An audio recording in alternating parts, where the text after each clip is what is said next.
When you start a new business or you want to scale up, speed is important. With the right network and people who know what you are doing, you gain velocity. You can learn from other SaaS companies about their successes, but also about their mistakes, so that you can avoid them yourself. Good stuff. It is 4 p.m. UK on Thursday, the 28th of October. How is everybody doing? Those that are on time, say hi in the chat. Let us know who is here. I'm very excited for today's member workshop.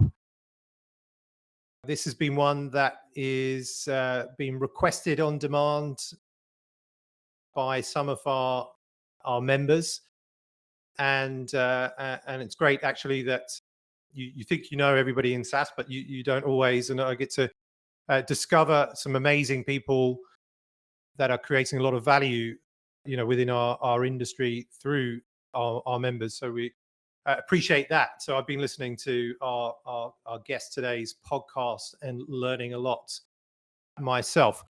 I see you might be, here we go. We're in the sessions chat. So if you pop over for any communication, we'll go into the sessions chat, and I will shortly introduce my guest, but let us know who's here in the sessions chat. So today we have got a workshop on how to improve your demand gen for your SaaS business. Even I'm obviously Alex Zuma, and we've got Chris Walker joining us, who is the founder and CEO of Refine Labs. And Refine Labs is a progressive demand generation agency that challenges the status quo in B2B marketing and works with B2B SaaS companies. And before that, Chris has been leading marketing at 2 B2B firms, where he's really kind of like specialized around demand gen. Also hosting the very excellent State of Demand Gen podcast, which I've been listening to sort of recently, and I think I know a few of you listen to as well. So with that, let's welcome Chris up here, and we will kick this off. There we go. Hey everyone, Chris. we're on here. Great to be here with all of you. Really appreciate you taking the time out to speak to the SaaStock founder members here and answer some of their questions and some of my questions that I can sneak in as well. Are you in Boston today? I am in the lovely city of Boston, yeah, and I can hear the accent, so looking forward. It looks like afternoon for some people, and it's good to connect with the crowd from the UK and EMEA. Yeah, definitely. Thanks for that. I see Dave Graham's here. He's in the UK. Justin also in the UK. Valentin, actually, I'm not sure where you're based, Valentin. Let us know in the chat. So like we said, this is a special edition for the SaaStock founder members. Chris has the audience here. We're going to focus around demand gen marketing for B2B SaaS companies. I'll start with a few questions, but for the members, if you start thinking about your questions for Chris, if they pop up throughout, if you've got some pre-arranged questions, drop them in the chat. We'll largely be taking your questions. This is the opportunity for you to ask Chris your questions, but I'll kick it off. And so Chris, given that I think pretty much like all of the audience here, they're founders and mostly CEO founders. So what should they really kind of be doing in terms of like understanding marketing and being actively involved in marketing for their business? What are your thoughts around that? Is that something they should just be delegating to the marketing team, or like how actively involved should they be? Yeah, so I got that question taken down, but I'd like to go like a couple steps back for people so people understand kind of like where I'm coming from here. And so the first 5 years of my career, I spent as an engineer developing software, a process engineer working on manufacturing lines, trying to make them more efficient, trying to improve gross margins, and then working inside of product management, where I would go out and speak with customers to decide what features and products and things that we're going to build. And then 2016 happened. And I was with a company where the products were already developed. It was in medical device, so product cycles are long because of the regulatory concerns and the issues. So it was basically a full-on commercial marketing role. And the thing that I picked up on at that time that I didn't see a lot of people pick up on is that the way B2B buying was happening was completely changing. That B2B buyers were able to do most of the buying on their own, and that's how they preferred to do it, while companies still wanted to have a sales rep involved for most of the process. And so that's where I started to figure out and where I basically bet my career on demand gen. And not from a perspective of like, I'm a marketer and I'm going into demand gen, as in I knew that I was going to run a company. I didn't know what it was going to be, a service company. I expected it was going to be a product company. Maybe we'll get to that later. But I knew that I was going to build a company on my own, and I started to figure out that marketing was the best way to get things done outside of product. So once you have a product, the way that you actually move to like true commercial viability and scale today, I believe to be through marketing more so than sales. I know a lot of people argue with me on that topic, and that's totally fine. That's just the way that I see it with well executed marketing. I think that's like unbeatable from a commercial standpoint. So with that said, getting involved in marketing, this is really interesting because I think I look at marketing more holistically than people in this room might. So I want to break down kind of like how I look at it in a very quote unquote traditional sense. So product, place, price, promotion, basically the entire marketing mix involved with where, like, who are we selling to? What are we selling? How is it positioned? How are we going to price it relative to other things in the market? Things like that. And so step one for founders, and the thing I spend a lot of time, I worked in early stage companies and spend a lot of time consulting with early stage companies because they don't work with our company specifically. And the thing that I see is a lack of customer understanding, which then drives the product roadmap. And so as a CEO founder, I think the number one thing that you could do, especially sub 10 million ARR, is to really go out and talk to customers and really, outside of the things about your product, and really understand what's going on and segment. Segmentation is a huge one. SaaS companies, whether it's horizontal or vertical, just want to have the biggest TAM and sell to as many people as possible. The real value in the early stage, and it's a path that we've taken here at Refine Labs, so I'm happy to go through details on what we did, is to segment so deeply so that you can build and message your product around exactly that person, where it's almost guaranteed that they're going to buy because it's so specific to them. And when you get specific, other companies don't get specific like that. So you really look like the only solution. And so we have one, which is customer understanding, which should then drive product, right? So there's one piece, I call that like almost foundational marketing. Like a lot of that stuff should be done before you're going to go and actually do promotional demand gen type of marketing. I know that in these types of companies, it needs to happen in parallel, right? So I'm talking, in theory, they should happen kind of like sequentially, but that's not how it works. But you get my sense. And then when that's all set up, then you move into promotion and demand gen. You start working through, okay, now we know who we're targeting. We've gone out and talked to these people, so we know that they want our product. We know why they buy it. We know what problems and pain points it solves. We know who doesn't have these pain points and problems, so we're not going to target them, or we're not going to spend time there. And so to answer your question, I kind of got into some details there, but to answer your question, I think that as a founder of a company, you basically have two main paths that you can take. You have commercial and you have technical and product. And so you as a founder need to decide, which one are you? And if you're a technical one, you don't have to go over and be the commercial founder. Maybe you have a co-founder. Maybe you just need to find the executive and give them a nice piece of equity in order to go and move that ball forward. And so it's recognizing what your skills are. I'm lucky that I would say that I'm mainly a commercial CEO. However, I understand the details of engineering and building products well enough to understand timelines and understand how to judge whether people know what they're talking about. And so as a CEO, you need to be able to understand the other functions of a business. But when you think about where you spend your time and how you allocate your energy, I would recommend looking at those two lanes and then picking one.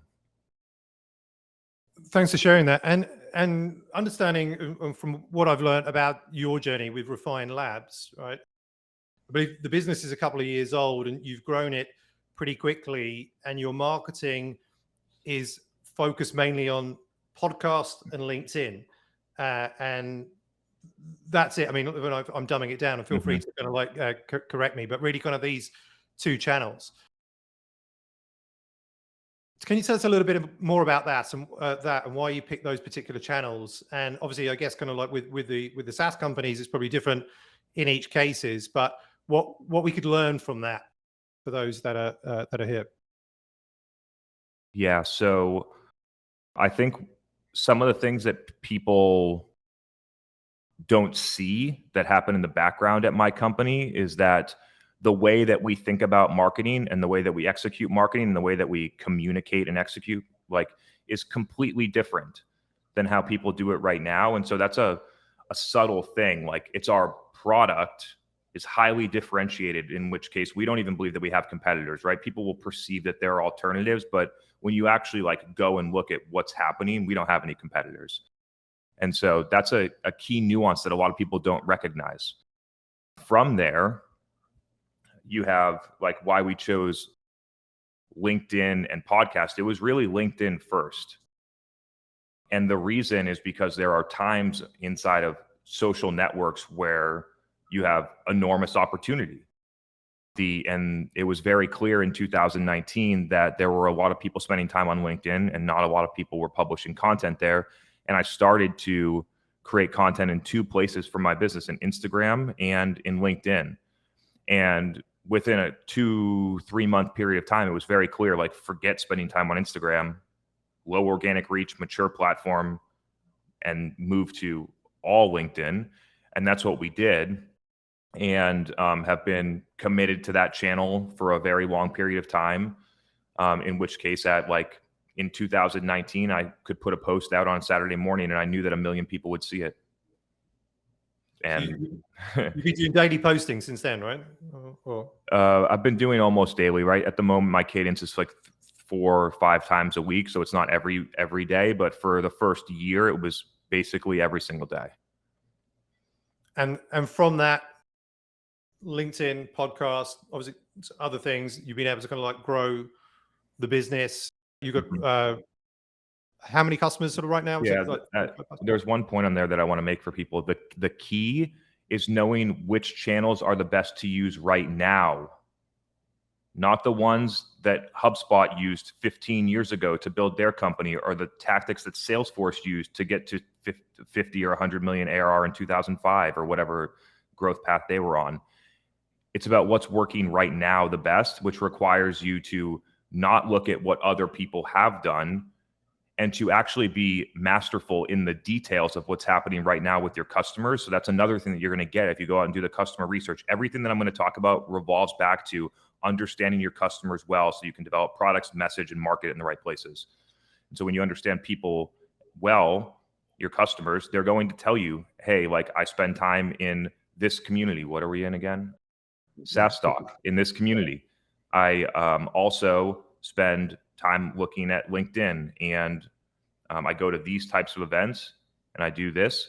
And then you kind of that's an easy way to craft your marketing mix. Just listen to what your customers say. You could do a survey to the decision makers at your top 100, 500 accounts and see where do you spend your time. And then you could literally just start to allocate your marketing mix that way. It would point you in a much better direction than what companies use right now, which is look at a traditional playbook that was recycled from 10 years ago and then start to implement it. Yeah, we do see that sometimes around predictable revenue. Let's say that was obviously written however many years ago. I want to say 10, 15. It served a lot of businesses kind of well to a certain point, but is that still working now? And actually, since then, I've seen even I think Justin, one of our members, pointed me in the direction of an author who's written a book called Death of the SDR, which is talking about how predictable revenue really is not really shouldn't working right now as as well as it should, and how, like, you should have one salesperson take on kind of like all the roles as such. I don't know your thoughts are around that. Yeah, my thoughts is that it's not necessarily, it could be the death of the SDR, but the way that I look at it is it's the evolution of the SDR, which is that up to this point, and I've just watched companies do the same thing, which is hire, at a 1 million ARR type of run rate, hire 5 people straight out of college or like mid early 20s that don't understand, have never done their the people that you're targeting's job, cannot, and then you're going out and targeting a CFO or a CISO or a VP of finance or a head of people, and they're expected to go out and bring value to those people, to be able to move them forward in a sales process, to be able to make it worth, like, as an executive, and I'm sure everyone can imagine here, like, my time's valuable. And so when I want to buy something, I want to spend 30 minutes with somebody that can add value and let me know whether or not this solution is going to work for me and help me understand that. And I just don't see that being the hiring profile of what people are looking for right now, because it's just churn and burn, book meetings. Who cares what happens after that? Who cares what the customer experience is?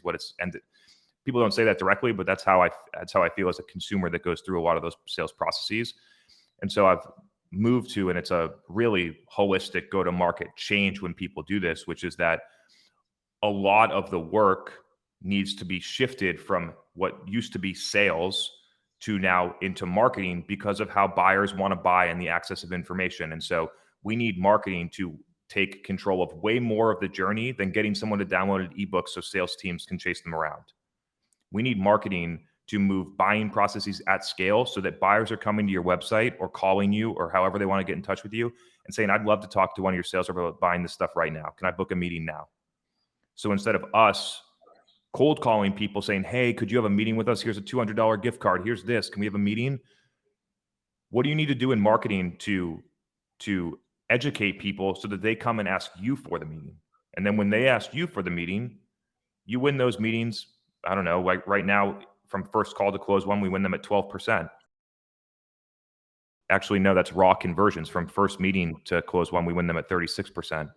And so that's the efficiency that you could get to if you went to this model, right? So companies choose instead to go high volume, low efficiency, which requires a dramatic headcount investment to support and a dramatic marketing expense to support, and then if you had conversion rates to close one that were 10, 50, I've seen 50 or 80 times better in this model. Yeah, you have less leads. Conversion rates are way better. You need less salespeople overall because the salespeople are way more productive and they close at a way better rate. They get paid more. They stay longer. You can hire more talented people. And so the idea of scaling sales the way that companies have done it in the past, I think, is over. There's a question from Dave Graham, CEO of CMAP Software. He likes the idea of demand generation rather than lead generation. On your website, under digital marketing execution, you mentioned your demand acceleration framework. Could you explain what's involved in that? Yeah, totally. So inside of the demand acceleration framework, there are a couple of requirements in order to kind of like take this on. The requirements are that you have a repeatable sales process that can move people from interested to close one, that people already come to your website and say, hey, I'd love to buy this stuff, and then they actually buy. Those are probably the two main ones. And then from there, you're looking at you can reverse engineer buyer journeys that end up in revenue if you have basic marketing rev ops set up. And so you can look and see, okay, when the people that actually buy come through these couple of paths, there's not that many, to be honest. If you look at the big groups, there's a big group they come to your website and say, hey, I want to buy. If you're early stage, there's probably people that answer cold outbound emails. And those would probably be two of the main ones. And then you can look back at what's happening. So if you look at just the marketing side, and this happens at 100 million ARR SaaS companies too, they just don't look at it this way, is that buyers will come through certain channels, and then they will end up doing a high intent conversion, which is either like a drift chat that books a meeting or a form fill asking for a demo or pricing or something like that. And they'll only come from a couple of places, which are typically Google search, paid or organic, direct traffic. potentially referral sources like review sites. The reason that they come from those channels and they're attributed that way is not because those channels are what's driving all of the impact for you. It's not, those are the places where buyers pass through when they're ready to buy. And so you have basically a funnel. I hate calling it a funnel, but you basically have a funnel to know which paths people take in order that actually become customers. And then our job as marketers is to figure out, why do people get to those places? When they're ready to buy, why do they go there? It's because that's what they want to do when they check out. So what are the steps that happen? What are the 10 steps that happen before they get there? They talk to peers. They probably heard about it at an event. They talked about it internally. Maybe some content was being shared in a Slack channel. Maybe they heard like people talking about it, right? So there's a million little touch points that are definitely not getting measured that you can start to understand. So anyway, I got into a lot of the details there. Step one, reverse engineer where the revenue actually comes from, because that's where you're going to optimize from there. So once you do that, then it's trying to figure out where are the, I call it dark social, but where are the triggers that you're not able to measure right now that are actually driving people to those points? Some of those things right now for us, I'll just talk through our business, is social networks, podcasts, communities, and word of mouth. And then from there, how do you create a strategy that accelerates those things happening? The people that are coming through the podcast, the people that are coming through social, word of mouth, referrals, communities. How do you get more people to be talking about you in those places? And then from there, you can figure out how to do it. We help companies do it through paid. We also advise on how companies could get it done in organic. But we use paid in a much different way than most companies do. Is in the question, most companies use, it doesn't matter what channel, paid is only lead gen because I'm spending money, I want to get a $50 lead, who cares? But if you actually look at the efficiency of those leads becoming customers and calculate CAC, especially on things like LinkedIn ads or other like content syndication, other places like that, it's just not good. There's much better ways to drive better marketing ROI there. And so that's like a high level about some of the things that we look for.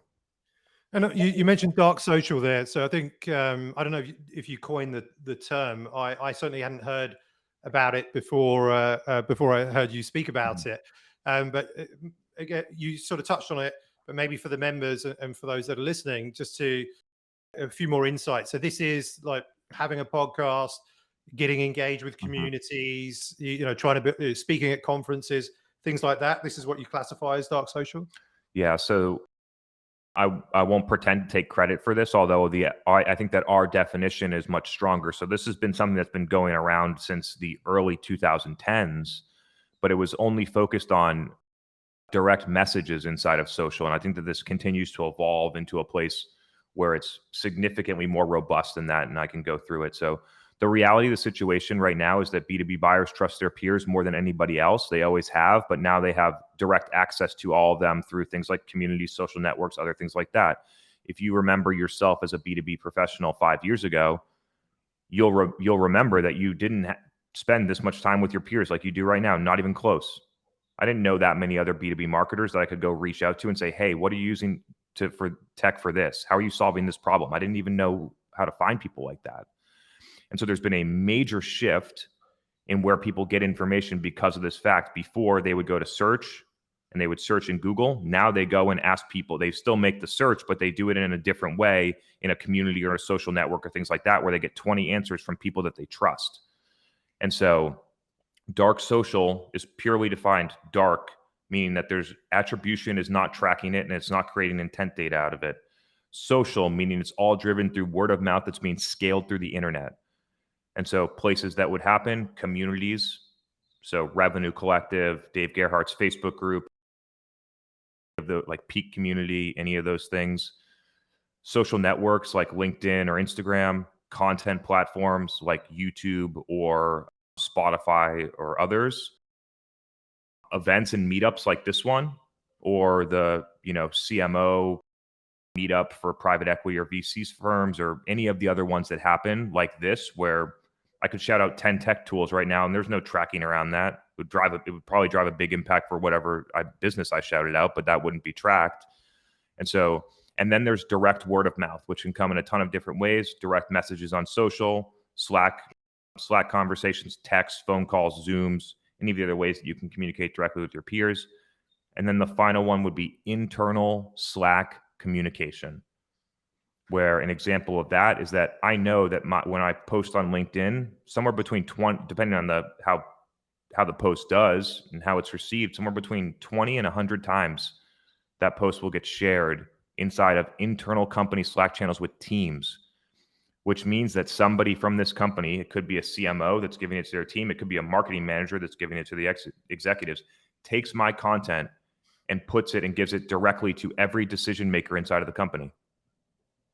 No tracking, probably the most valuable thing that could ever happen in a B2B marketing process, no tracking around it. And so I'm trying to help people understand, because especially, I mean, not even especially, across the board, early stage growth, it doesn't really matter. Companies are obsessed with attribution, and it's really killing their marketing. It's killing their ability to help customers. It's stunting the way that marketers are able to innovate and do things. So you see because of the reliance on attribution and the reliance on technology, you see a very cookie cutter approach to go to market that just needs to stop. Yeah, we obviously see that a lot, given that part of our business is events and trade show and selling sponsorship. And, we'll be speaking to, heads of marketing or event marketing that will only make decisions based on really kind of seeing that their ROI and, how many MQLs and SQLs they'll get from this particular sponsorship, which I totally understand. But we also not really ROI though. Yeah, right? But exactly. Quantifying ROI of MQLs is the facade here. Yeah, exactly. So they're measuring it, and that's how they're kind of trained, or that's their thought process. But we do see some other partners and I've seen some, like ChartMogul just came back from SaaStock, and they wrote a nice post, and they were talking about getting the team there and speaking to customers and other things, just that you can get the ROI from sponsoring an event. So definitely we see that ourselves. Yeah, I mean, just a quick point on that, like, for whatever reason, it might be the demand waterfall from earlier, it might be how ad tech platforms have pushed it, it might be growing up in Google search, but for whatever reason, B2B executives and marketers measure the success and the ROI of their marketing on lead generation, not revenue generation. And so you see people back there that continue to have high five about how many MQLs they get, that they got them for $39 this quarter instead of $44, and never look at whether or not they convert any better. Yeah, they got them for cheaper, but the conversion rate drops by a little bit, and then it's pretty much net. And so we need to shift, because of a lot of the performance marketing started in e-commerce. It made sense. It was direct response. I can get you to buy the $60 thing straight away. When it's multi-stakeholder enterprise SaaS, it doesn't work like that. Nobody's going to click an ad cold, go to your website, and give you $30,000. And so you need to have this layer in the middle where it actually goes through a human. And when it moves through a human, I'll back up, because this is part of my manufacturing experience. I worked on process optimization and manufacturing, where we were making millions of parts every year. And depending on how you ordered the parts of the process and how the suppliers delivered the parts and whether or not you had a right inventory, it could completely change the efficiency of the business and the overall gross margin of the business. And so I look at how we generate revenue as executives and companies in the exact same way. It's a big manufacturing facility that's ripe for process optimization, where the actual manufacturing is what your sales reps do. SDRs and AEs inside of a factory trying to put together widgets so that they can go out the door and be sold, aka a customer. And what comes into the factory is leads. And those leads come from a ton of different suppliers. And so you have all these suppliers coming through, and you have all these leads, and then they're coming through, and then the SDRs are working on some of them, and then they throw them away. And all that time was wasted. And then they come in, and the SDR is working on some, and then they get to an AE, and then the AE throws them away. And all that time was wasted. And then you do that scale over and over and over again. And if that happened and you were a manufacturing facility like Toyota or something like that, the first thing that you would do is you would run a supplier quality analysis. And you would look at which suppliers are delivering me good parts that become sellable and which ones aren't. And when you start to look at that, you'd see that there's only 2 or 3 good suppliers. And so that's a way to look at it. And then you can figure out how do you make that. And then if you chose the right suppliers, maybe your sales cycle gets shorter. Maybe your win rates get higher. Maybe you need less headcount. You can completely change the overall system. I'm not sure how I got on that tangent, but I hope it was valuable for some people. No, definitely. This might tag on a little bit to the dark social stuff, but Valentin Huang from Harvester mentions or asks, B2B SaaS buyers are flooded with LinkedIn posts, blog posts, and webinars. Which new types of content and channels would you bet on for the future? This is the way that you're looking at it. I think you should shift your perspective. B2B buyers aren't flooded with LinkedIn posts, blog posts, and webinars. They're flooded with bad LinkedIn posts, blog posts, and webinars. And so it's not the channel's fault, it's the content's fault. And so when you think about this, it's really about adjusting your strategy. We have 100 people that show up to our webinars every week for the past 83 weeks. It's not flooded. We have, for our live events we bring on with people, we have 500 people show up. People read my LinkedIn posts every day.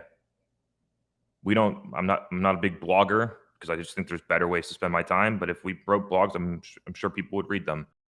And so the key is, like I mentioned, understanding your customers very deeply, understanding where they spend their time, and then creating stuff that they actually want. And so what companies do is they create stuff that works, that helps them, not what their buyer wants. And so if you think that it's flooded, it's probably a strategy issue. It's not an actual distribution channel issue. The top 3 places as a B2B company to market right now are LinkedIn podcasts and doing live virtual or hybrid events. And so that's where I would focus. And then you need to figure out the details and the nuances for how it works for your buyer. Back to our own DG, Dave Graham asked another question. Are your paid ads more intent focused to attract people who are looking for a specific type of product functionality, e.g. scheduling software, rather than ads that drive people to ebooks and other content, e.g. a guide on how to be a scheduling ninja? So how do I think about answering this? I'm trying to figure out how to give you enough background so that you understand where I'm coming from, because it's not like a very direct answer here, because the entire strategy is different. What you're asking here feels like a lot like which route should I go to do direct response marketing? And we do almost no direct response marketing in paid social. And so if you look at SCM, it's only intent focused and it's only high intent focused. I'm looking for people that search with words like, I want to buy this software. I want to know the price. I'm comparing this vendor with this vendor. And that's the only things that I'm looking for in search. Like the intent is clear there. And I'm only looking for people that are ready to buy and want to do that. I don't spend any time on high volume, low intent keywords on Google because I think it's highly cost inefficient. And then when you look at social, there's no real declared intent from the buyer. They're not searching something that would tell you whether or not to put your ad there. And so when I think about this, it's about how do we educate buyers in the places where they are so that they understand the problems that exist, right? So let me back up a little bit even more. It's like, if you have a product that people get value from, and you know that, you should look at what are the things that your customers believe versus the things that the people that aren't your customers. And there will be gaps in the beliefs of what those people have. And then your job as a marketer and a CEO is to close the gap so that the people that are not using your product start over time to believe the things that the people that do use your product believe. It's just pure understanding customers and then communicating effectively with them. And so we use paid social, which I think is the number one driver in B2B right now when used appropriately, to guarantee delivery to target accounts and target buyers so that they understand those pain points, the features, so they understand that. I'll walk through them individually. The pain points, so that when they are inside of their business, they are more likely to see the problems in their business that we're talking about because they have awareness to them. When we talk about the features, so that over time, subconsciously, when they start to think about that they're going to buy it, they spec in features that we have that are differentiated that lock other people out.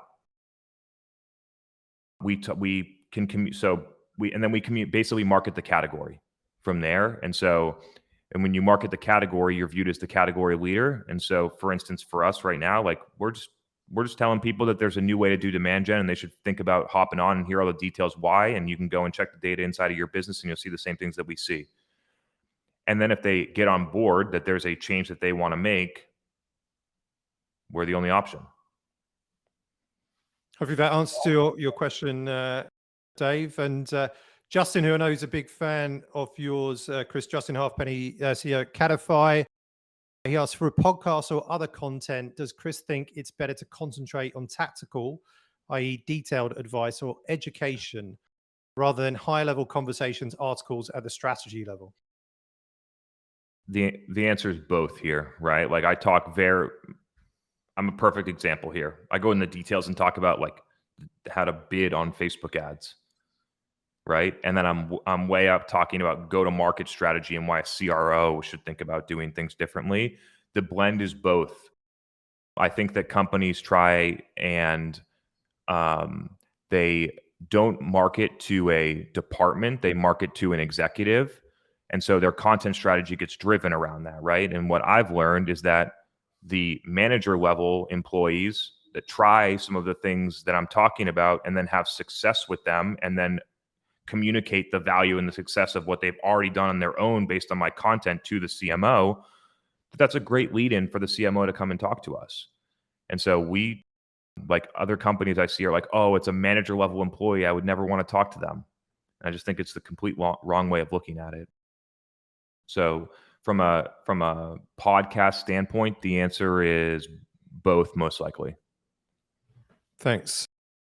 Stefan Dubois here. We're back on sort of dark social. He says dark social equals private communities, groups, events, word of mouth. I'm convinced that conversations in these channels drive sales decisions. But for a small SaaS company with 3 people in the marketing department, how should we organize ourselves to make meaningful contributions to all these dark channels?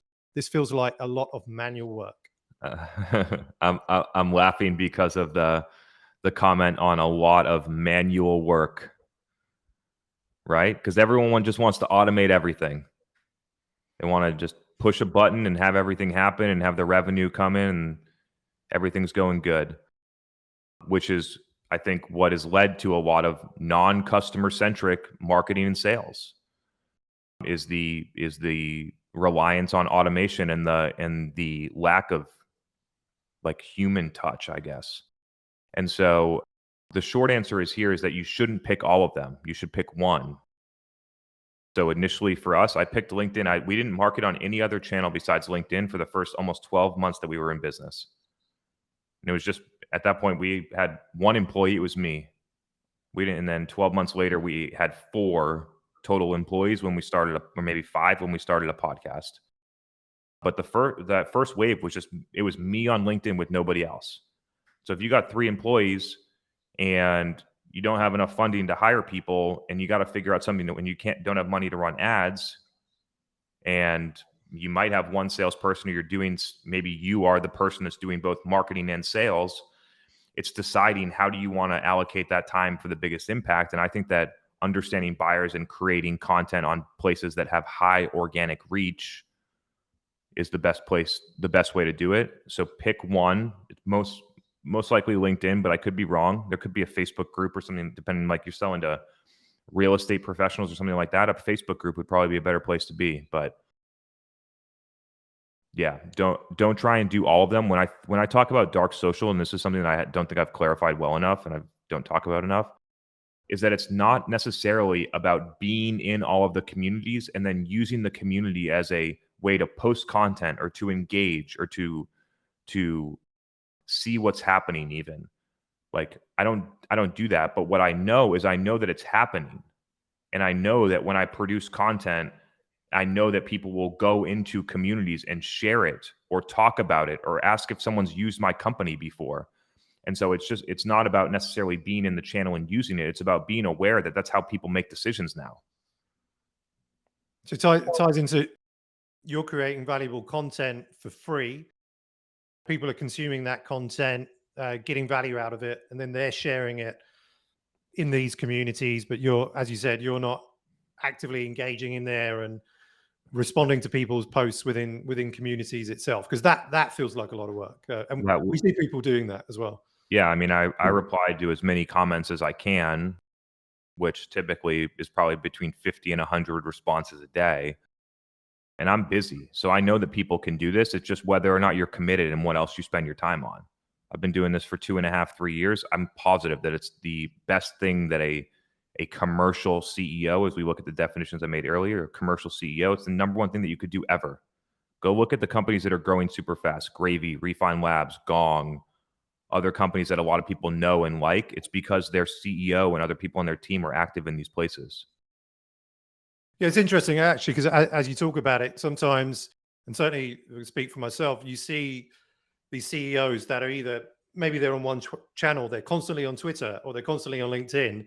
And you think, as a CEO, how do they have time to be constantly on Twitter? But obviously they're optimizing for efficiency there, and it is working for them because they're building out an audience. And perhaps we need to change our mindset around that, thinking, well, if we're busy, we can't be spending time just being on, a social channel all the time.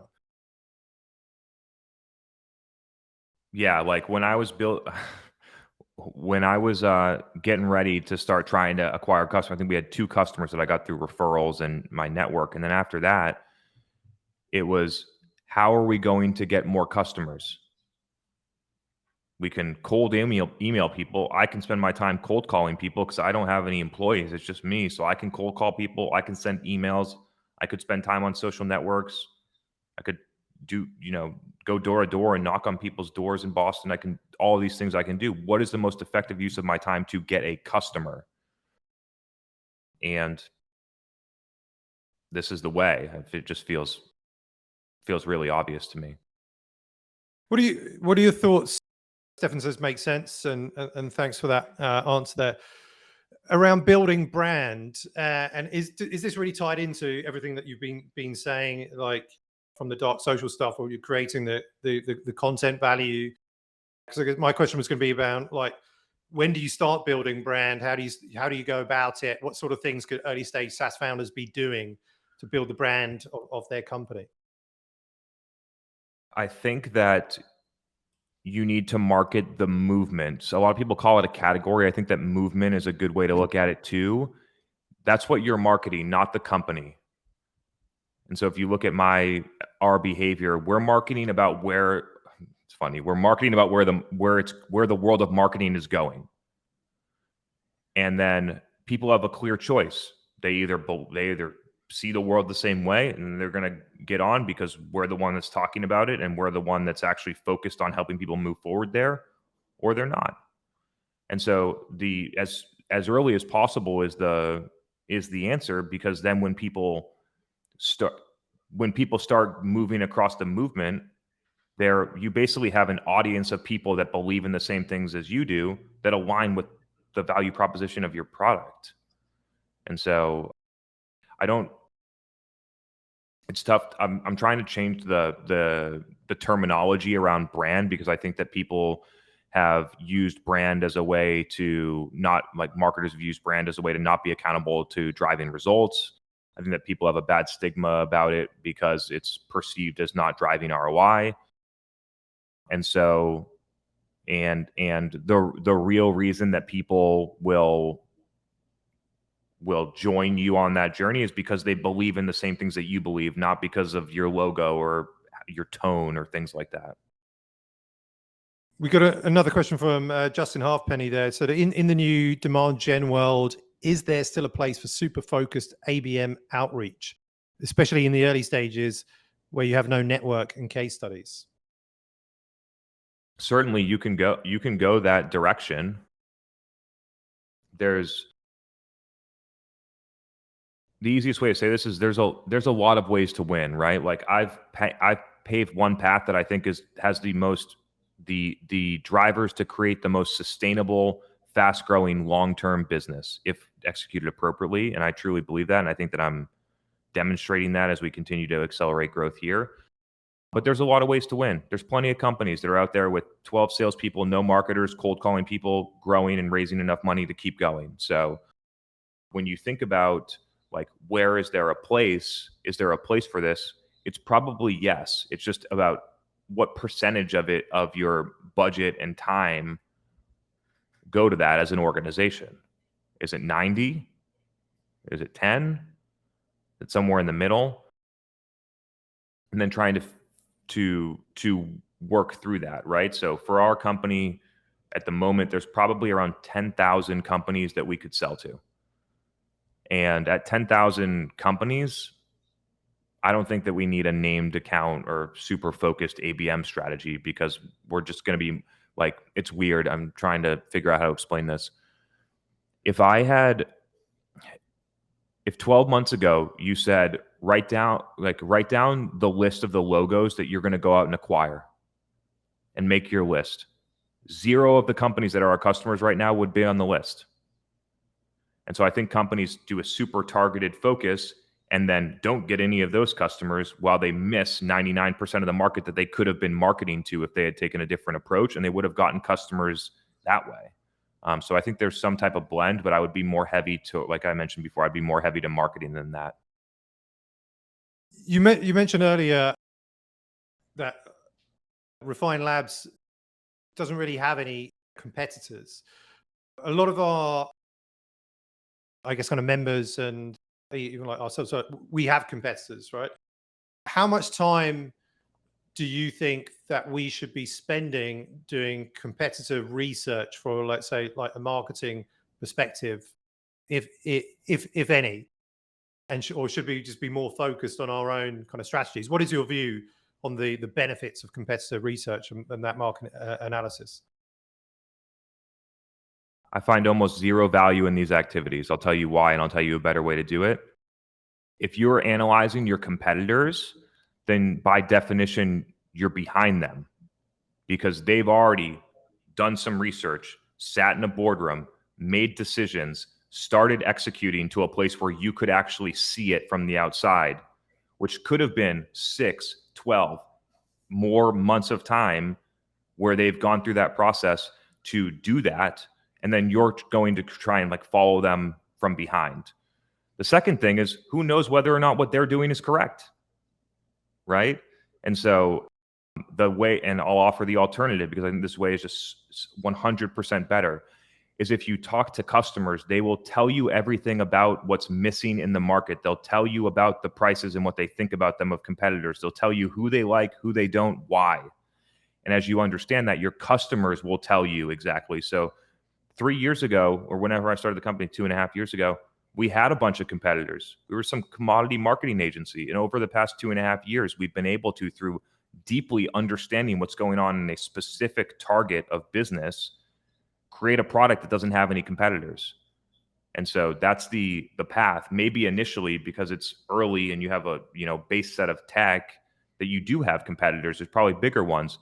But if you chose the right customer and you followed what customers needed, over time you would build something that doesn't have competition. Awesome. Well, I think we've probably got time for at least one more question from the audience. And I guess kind of like if we look at your strategy for the next 12 months, Chris, as you continue to build the company, is the marketing still going to be focused very much on what you're doing currently? Or are you looking at adapting that, or like the next 12 months? Will it be just, I guess, kind of what's working at the time? Like, I guess, how do you know what's happening in 6 months' time, right? Yeah. So from the outside, you mentioned at the beginning, from the outside, a lot of the people will see that we're building a marketing agency. What they don't see is that we're actually building a strategy and research firm. And the reason that we have the best strategy and research is because we actually execute the strategies on 50 companies simultaneously right now. And so that leads itself to research products, different things like that we're moving through in alphas and betas, and we're going to launch in the future and become a blended product and service company, which will be able to allow us to completely change our overall go-to-market strategy. And so that's kind of like what's next for us. If you look at just the nuts and bolts of the marketing, the things that we're going to add next year when we have a true product is we'll add significant amounts of paid. We'll leverage our incredibly talented creative resources to communicate those messages to people in the places where they pay attention. And we know that they work because we do it on 50 SaaS companies right now, and we measure the results against revenue. And so we'll add more paid into the mix. Right now, it's been a little bit more organic because I just don't find that selling services through paid is effective. But the core mix, and then the last thing is I didn't mention this, but I talk about it a lot, is when you start to get marketing to work, you can start playing offense. And so most companies play defense in marketing. They only think about doing something different in marketing when they miss their revenue targets, or where their sales team complains, or when their CMO gets fired. And they're like, oh, now we got to figure out what's going on in marketing. If you thought about it a different way and you started to get things to work and you start having momentum, then you can go and it's not even placing bets. It's just doing things that other people don't think are realistic or smart, right? So while I was building on LinkedIn 3 years ago, other people were like, what are you doing, bro? Like, go cold call. You gotta build a sales team and cold call people. You're never going to get customers on LinkedIn. And I was like, okay, we'll see. And so, but now we have LinkedIn and a podcast and events, and we keep scaling that out. The top level content is the same. I do the same amount of work. I invest the same amount of time. But underneath, there are resources now that are good. Now we're doing a daily video on YouTube, and we're doing daily or multiple times per day posts on TikTok. And companies look at that and they're like, what are you doing on TikTok? And I'm like, the reason is because we're 5 or 6 steps ahead of you. You're still writing blogs. And so the point here is that as you start to build, you move further and further ahead of where your competitors can be, which creates a massive competitive advantage and ultimate scalability in a way that doesn't work with paid media, that doesn't work with scaling sales. It's just, it's really incredible stuff. Yeah, I mean, just on the TikTok thing, I've started going on there as a user, but there's a lot of amazing content on there. And yesterday I had a podcast call with a well-known CEO who I asked about TikTok, and he said, well, you know, if I want to do dance videos, I'll go on TikTok. But actually, I think there isn't that a great perception as to what it is the real value of it. So as I'm losing my voice here. Mm-hmm. But I think it could be quite an exciting channel, because the content that I'm consuming and the way that you consume it on TikTok is quite new, and it's like in a very short period of time, but you get a lot of value on it. Yeah, and it's a great channel if you already can produce content that the people that you're going after want. I wouldn't go in there as a B2B company and make TikTok my first channel. No. But yeah, as you start to figure it out, it becomes more of optimizing for the distribution channel, because I already know people like the content. Now it's just going to figure out, how do I make the content work on YouTube? How do I make the content work here? I did say one final question, but there are 2 ones which maybe we can make kind of quick. Sure. So we got Justin Halfpenny again. So if Chris was starting a SaaS company today, I take his main advice is get to know your customers. Is there anything else he would add or start with? And so when I say get to know your customers, when I say customer, it means market. So not just the people that pay you money, it's the market. And then when you look in the market, it's not just getting to know them, it's thinking strategically and segmenting them out. And so when I think about the way to start your company, it's segmentation, targeting, positioning.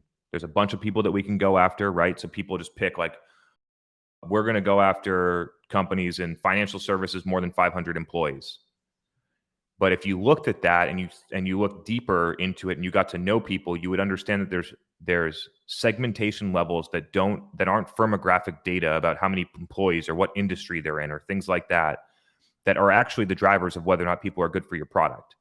And so a couple of examples of that is when we were selling into senior living, there are basically 3 tiers of senior living based on like the condition and the health of the people that live there. And so one of them is independent living, another one is assisted living, and another one is basically when I think it's called memory care, when treating patients with dementia. And we were trying to sell to all 3 for our product. But and then when I went out and taught, and a majority of the market was in independent living. So that's the biggest TAM, it's the biggest opportunity. things like that. And then you go out and talk to people, and you see, I look in the business data, it's like most of our customers are in memory care. I know it's only 20% of the market. I'm going to go and investigate that and understand why. Then you go and see, and then it's like, because the people that are in here have a specific condition that your product treats very well, that people in these places don't have. And so if you're just targeting senior living, you actually don't tailor the message the right way.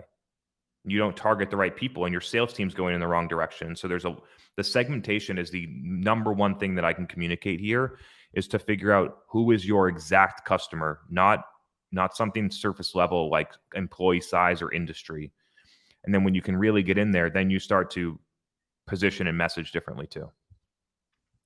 Thanks. Hopefully that answers that, Justin. And the final question from Stefan here. And so, do you have other examples besides Gong, perhaps some smaller companies who execute the marketing you recommend very well? I think that you should look at what we do, and then just adapt it for what your market is. I could give you another company, but I think we really are the best at executing this strategy, and we're about 60 employees right now. And so I would look at that, and there's more scale to it and things like that, but we've been doing the same thing since when it was just one employee. And so I would recommend looking there and trying to reverse engineer the strategy mainly on LinkedIn and a podcast, because those are probably the two starting points. And then once you start to get that rolling, then you can start to figure out YouTube and other places. Awesome. Well, this is a great place to end today's SaaStock Founder Member Live Workshop. Chris, really want to thank you for taking out the time today to answer these questions from our members. Really appreciate it. Great getting to have this opportunity to do this live with yourself.